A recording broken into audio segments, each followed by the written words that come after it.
Hey guys, I'm Nikhil. In this video, I'll be talking about the historiography and the schools of the history writing. Video को शुरू करने से पहले channel को subscribe कर दीजिएगा अगर आपने नहीं किया तो. So let's start. So yeah, what is the historiography? As we know that the past, like the present, is very complex and can be looked at from many perspectives, and that is why there can never be a single, final, or perfect history, and there can never be a complete or exact picture of what happened in the past. So the task of the historians, that is why, is to bring us as close as possible to such a picture. So historians का task ये होता है कि हमको past में जो event हुआ है उसके ज़्यादा से ज़्यादा करीब ले जाना, क्योंकि हमको एग्जैक्ट नहीं पता था कि क्या हुआ था पास्ट में. तो जो हिस्टोरिकल एविडेंसेस हैं उनको इंटरप्रेट करते हैं फ्रॉम डिफरेंट मेथोडोलॉजी, एंड उनका इंटरप्रिटेशन करने का तरीका भी अलग होता है, सबके पर्सपेक्टिव अलग होते हैं. And that is why these scholarly activity of constructing and writing history is known as historiography. So historiography, there are different schools of the history writing such as the Marxist, nationalist, imperialist, subalterns, and feminist as well. And these schools जो हैं वो emerged and flourished under different political and intellectual background. इनका political and intellectual background भी अलग अलग है इन schools का. So let's discuss them briefly. So what is the Cambridge School?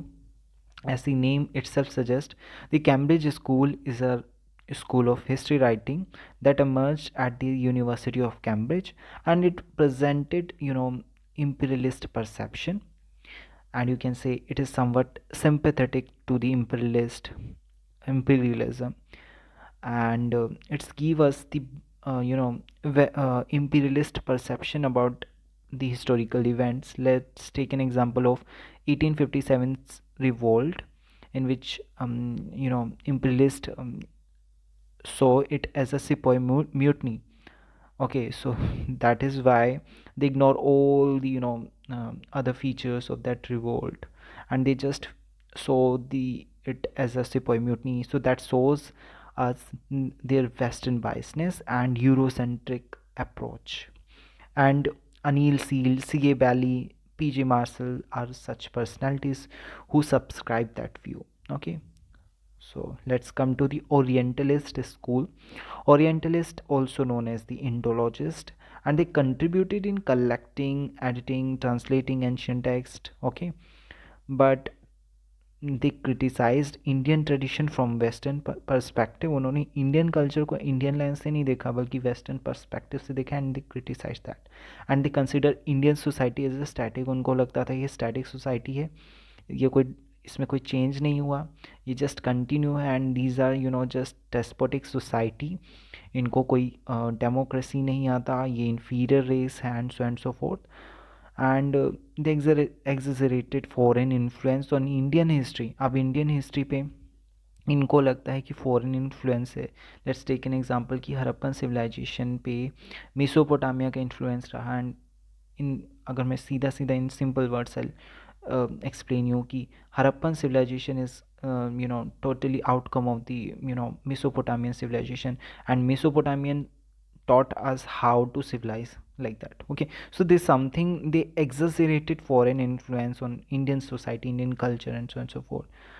And like in the case of Greek and um, as we know, Mathura and the Gandhara style of uh, Buddhist sculptures. So you know about that. Okay, so let's, and they also classified Indian history into Hindu, Muslim, and British period. And who do that? So that is the James Mill. James Mill categorized Indian history into Hindu, Muslim, and British period. Okay, so that is very illogical way of classifying history on the basis of the religion. That doesn't make sense according to me as well. So yeah, let's come to the nationalist school. So nationalist school emerged against the backdrop of national movement, and the glorified Hindu period and search for a golden age. As we know, the called Gupta period as a Hindu period. Oh, sorry, Gupta period as a golden age of Indian history. But at the same time, they saw Muslim period as a tyrant, and uh, they saw it as a what I call that. as a tragedy to Indian history, like that.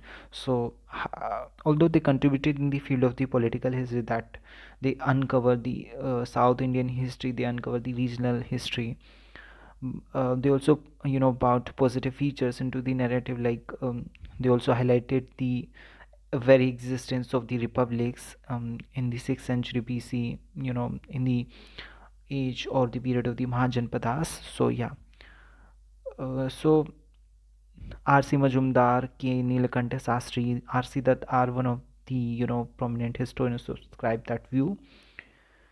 So let's come to the Marxist school, very very important, emerged in 1915 onward, and they contributed in shift. उन्होंने हमारा जो focus था उसको shift करने में मदद किया. They shifted are focus from political narrative to social and economic structure. उन्होंने they they also highlighted the importance of social and economic structure in the history. हमारा ध्यान तो पॉलिटिकल नैरेटिव बनाने में ही रहता था, लेकिन उन्होंने सोशल एंड इकोनॉमिक स्ट्रक्चर को भी highlight किया. And at the same time they highlighted class stratification, and the bourgeoisie and proletariat, like that. So however, although they pay less attention towards the caste and gender, you know and we'll see that is why subaltern feminist school emerged later. Well, mostly they also sidelined the religion and the culture, which is very important part of history.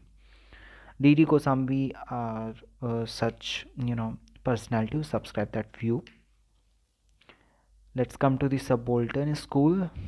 It emerged in 1918 onward.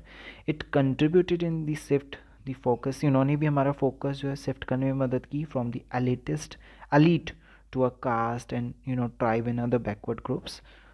Okay, and that is why this is known as the history from below. नीचे से उन्होंने शुरू किया. Subordinated जो group था जिनको history में जगह ही नहीं मिलती, they gave them a space in the history.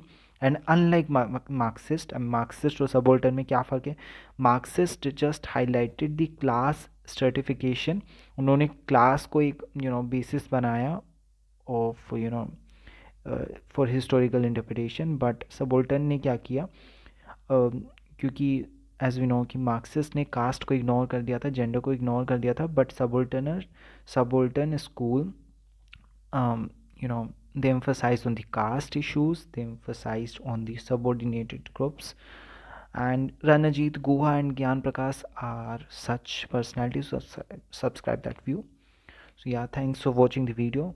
And in previous video I have asked a question that who was the father of the Indian archaeology. So answer is that the Alexander Cunningham is the father of Indian archaeology.